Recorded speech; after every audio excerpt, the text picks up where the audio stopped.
Hello guys, welcome back. In this video let's have a look on Marquee selection tool. This is one of the selection tools what we have in the Photoshop. So let's have a look on this.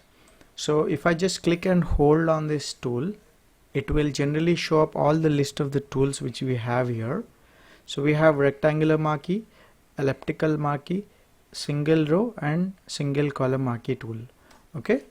So if I generally press M on the keyboard, it generally shifts you to the marquee tool.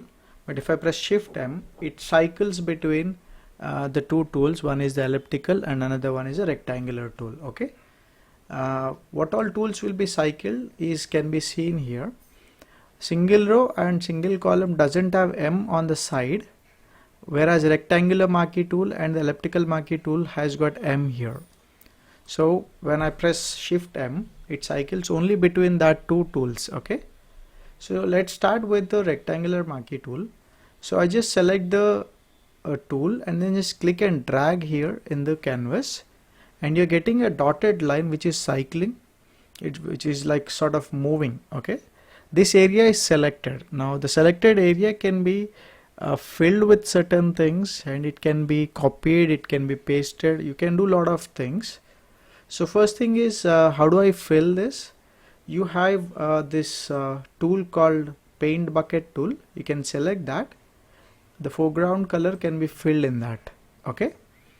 So every time you need not choose this, you can just press Alt backspace, then you can fill that with the the color which is there in the paint bucket tool, sorry, in the foreground color.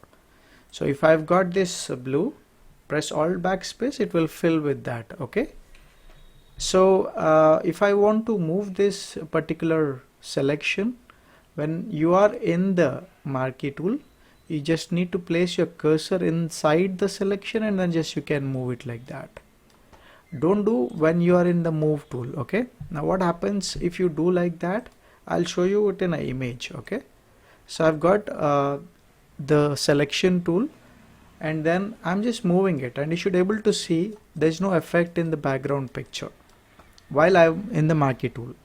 While if I select the move tool and then move it, it will move the total content of that area. Okay. So that's the difference between moving with the marquee tool and with the move tool. Okay. So that's how it is. I think I'll show you here only. I'll keep a new layer to fill certain things. You can also put some gradient here, and it will fill the gradient in that particular selected area. Okay. You can choose between the paint bucket tool or the gradient tool, however you wanted them to be. So if I want to scale this or rotate this selection, you can go to the select menu and then use this option called transform selection. Okay. And then you can rotate that selection, you can move that selection anywhere you wanted. Once you confirm, hit that tick button or press enter on the keyboard. Okay. As I told you, I need to move with the marquee tool selection. Okay. So once I've got this selection, as I told, using the rectangular one, if I use the second option in this and then drag it, you get this new addition to it. What if I don't do that? If I just select this one, when I drag for the second time, the first one will be disappeared there. Okay.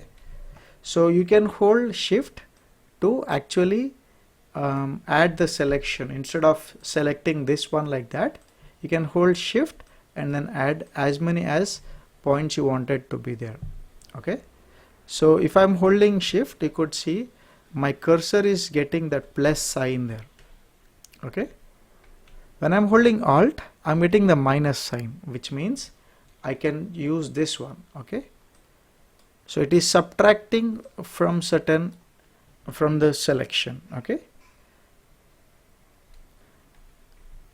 If I'm holding Shift and Alt both at the time, then you are getting this into sign, which is basically the last one, the intersection. So whatever is a common area will be kept and the rest of the area will be deleted. So these are all the types how you can add the selection. And we have the 0 pixels feather right now. So if I just drag it and then fill it, you get this one. Okay. But when I choose the feather of 25 pixels and then drag it and then fill it, I get a soft filled selection there. Okay. So you can make a hard or sharp rectangle or a soft blurry rectangle with the feather tool. Okay. So by default it is 0. You have anti-alias setting, which is right now not working for this rectangle, but I'll show you it in a different tool. So I'll just go to the style. We have normal, which means I can click and drag to any size I wanted. Okay. Whereas if I choose the fixed ratio and then set 1 and 1, then I click and drag, you get a square only. Okay. Perfectly square. If I put this to 2, width is set to 1 and height is set to 2, then when I click and drag, I get a rectangle whose width is 1 unit and height is 2 units by proportions. Okay.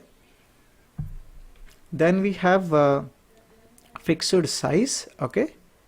And we can enter the real size there. I can enter 120 pixels by 120 pixels, and then when I click it, you get a box which is precisely 120 pixels width and 120 pixels height.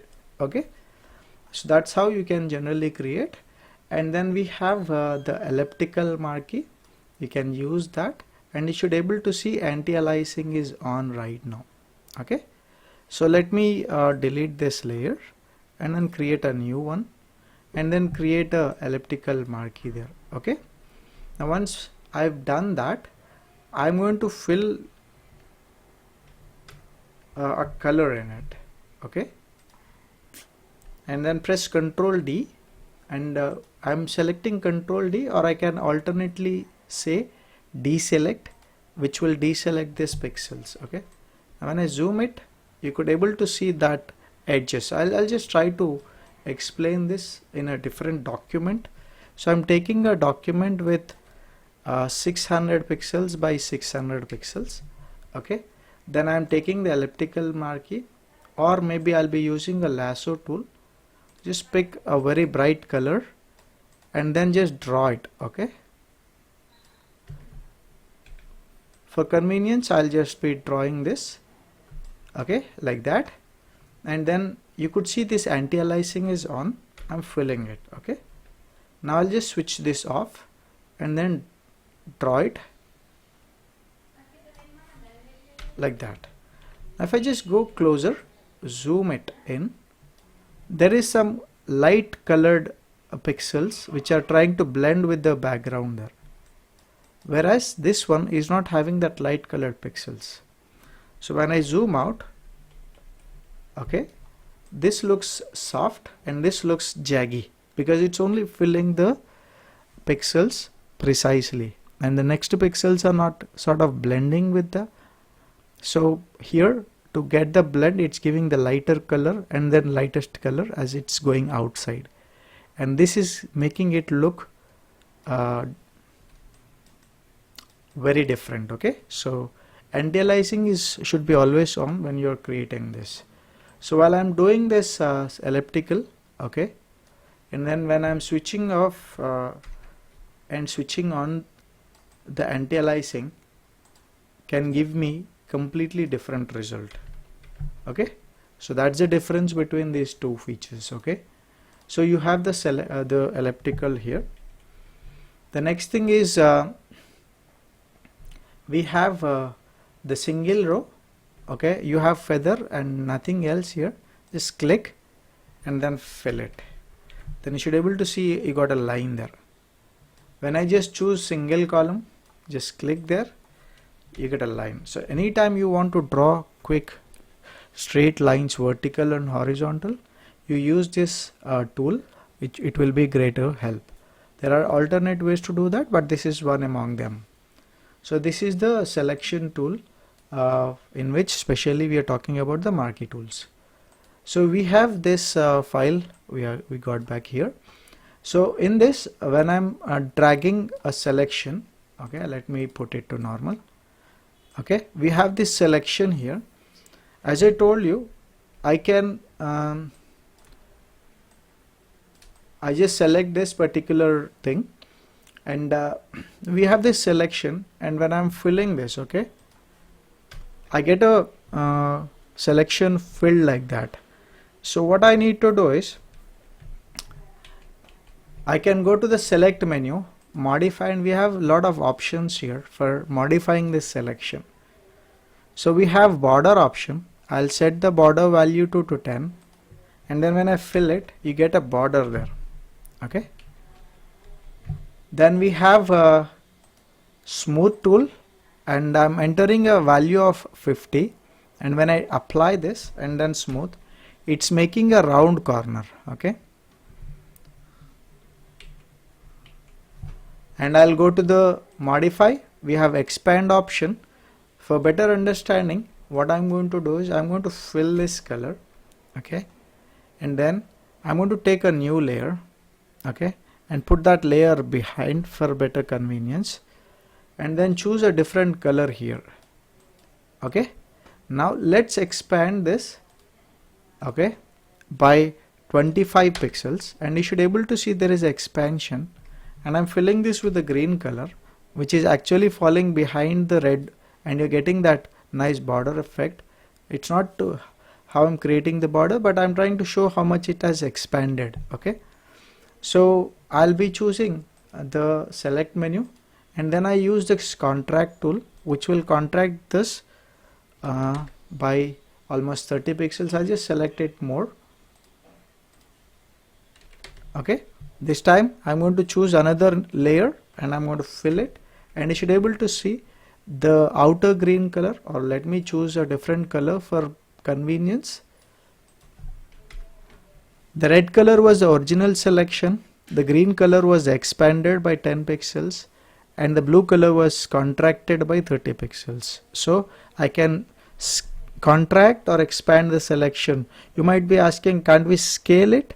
It might not work in a complex shape. For example, when you are doing a selection like that, okay, and then when you're filling it with this color, okay, and scaling this selection will not work for you to precisely create that border effect. Okay, so that is where we will choose this expand option, and then that will work. Okay, so scale might not work in some complex shapes, so this is the tool you need to use for expanding or contracting your selection. So we have one more option here called feather.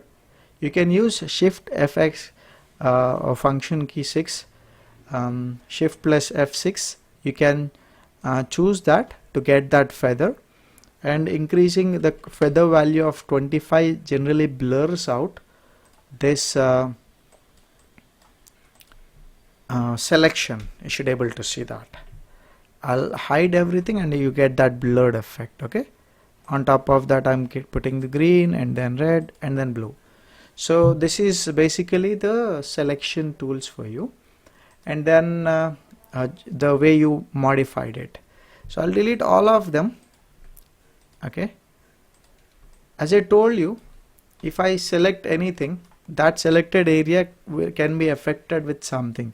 You can fill certain colors in it, as I shown you in this video earlier. Alternately, you can go to image, adjustments, and then change the hue or saturation, and then that part will be affected with that.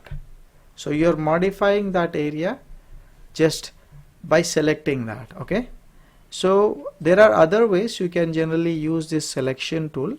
That is when you are in the marquee selection tool, not in the move tool, because when you do anything in the move tool it doesn't work. Whereas when I'm in the marquee selection tool, if I right click, there are certain options about your selection. One is to deselect it, or you can go here and deselect it, which is basically Control D. Okay, and then we have inverse selection, which will actually do the outside area as the selected area. Okay, I can use Shift Control I to inverse the selection there. Okay, so that is inverse selection and deselect it. If I deselect and then you want to bring it back, then you can go to the select and then you can use reselect tool, which is Shift Control D. Once you have got that, you can also do one thing, that is we have fill and stroke options. So what is this? So in fill we have lot of options. One is the foreground. If you could see here, there are two color swatches. So one is maroon and I'm going to put another one as some nice green color. Okay, so you could able to see that. If I go to the fill and then say foreground color, so the maroon color is the foreground color. Okay, I'll just put a new layer, and then if I go to the fill and then choose the background color, it fills the green color. And if I just choose the color, which is basically bringing up me the color picker window, where I can choose my own color and then it fills that color. Then we have content aware, pattern and history. I'll jump that before covering the colors, and then I'll cover them. So there is black, and then we have 50% gray, then we have white color. Okay, so all that colors options are there here. So now what is the other features you have seen there? The first one is content aware. So when I basically select a particular area and then say content aware, it tries to fill that area with all that border things. So as this edge is really touching here, it is trying to manage that further. Whereas if I select the whole selection there and then go to the fill and then choose content aware, it tries to fix that borders and then nicely blends that and removes that overall thing. So whenever you are doing something like that, that border pixels what are there will create a greater influence on the result here. So you should able to see that stem is extended, it is trying to create extended, and it's trying to create something there. So that's very important while you're using the content aware tool. Okay, then we have pattern. You can select the patterns here, whatever patterns are there, select them, and then when you say OK, that patterns will be filled here. There's a separate video on pattern, I'll make on that and I'll share that, but you can use any patterns you have got here like that. Okay, then we have I'll just show you one thing, that is I'll go to the content aware. Okay, and then fill that. So it's gone, right? So if I draw something big, not the same selection, and then go to the fill and then I say history. So whatever was there in that area in past will be retrieved, or you get it back, but make sure that it generally refers your history menu. So if history is not there, and it may not bring up that information for you. Okay, that's very important. And we also have the stroke option. I'll just go to the stroke and then choose a green color, and then I'm putting a width stroke of 25 pixels. So we have inside, and when I apply that, the stroke will be starting from the selections edge to this inside of 25 pixels. Okay, I'll just go to the stroke and I'll put 100 pixel for better understanding. So that's 100 pixels for the center. Well, I'll choose center and then pick a different color there. Then you should able to see it's actually creating 50 pixels inside, 50 pixels outside. Okay, and then if I go to the stroke again, when I put it outside, and it will do the stroke from the edge to 100 pixels outside there, and that's how you get the borders there. Okay, so there are certain tools which need a different set of video to be done, which I've skipped in this video. I'll be doing that, and follow the channel for the further videos on this Photoshop tools.